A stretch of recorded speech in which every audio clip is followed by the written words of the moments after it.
Hey everybody, final thoughts time for Nautilus Industry. Okay, well, this game has quite a bit going for it if you're thinking about backing this on Kickstarter. Probably the thing that really surprises me the most is it's a market simulation game that works well with two.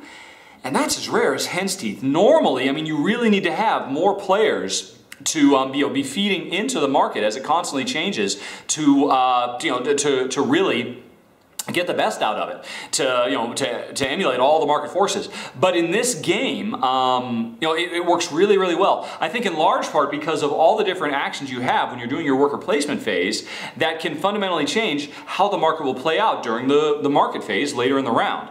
And everything's just really very, very nicely integrated.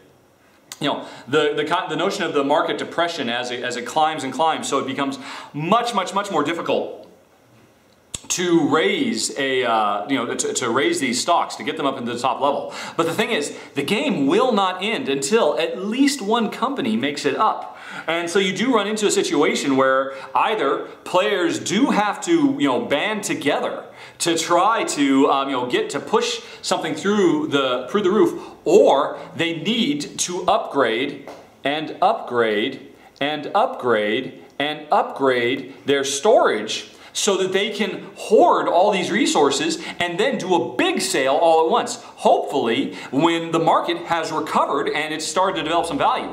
But then the tricky thing becomes, okay, if both players are hoarding and hoarding and hoarding, some particular gem or not, who's going to blink first? Who is going to sell and depress the market for the other player? And then that comes back to, well, who's got the most certificates? Who's got the most to gain by selling that, to try and push their in-game agenda?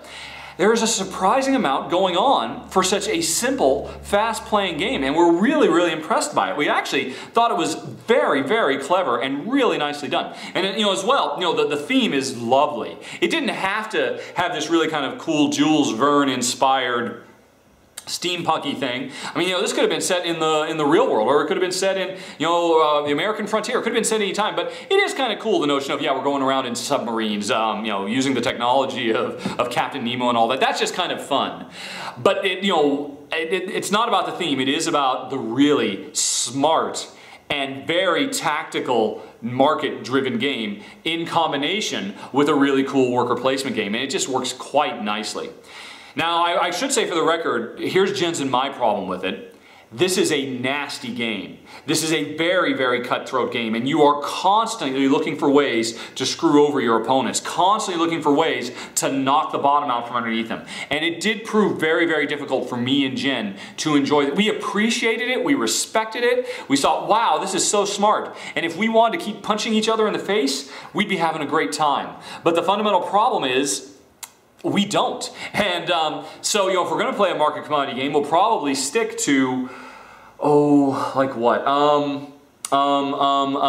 Spectaculum, or Key Market, or Gnomes of Zavendor, which also, they have the same kind of thing. It is all about trying to control the market and sell when the selling is good. But in this game, it's much more cutthroat than those other ones. And so if you're somebody who's really looking for a lot of what is traditionally called player interaction, i.e. looking for ways to really nail somebody, and of course if you're going to play with more than two, opportunities to engage in partnerships with other players because you're both heavily invested in a company and you both want to see that company succeed, but still only one of you can win.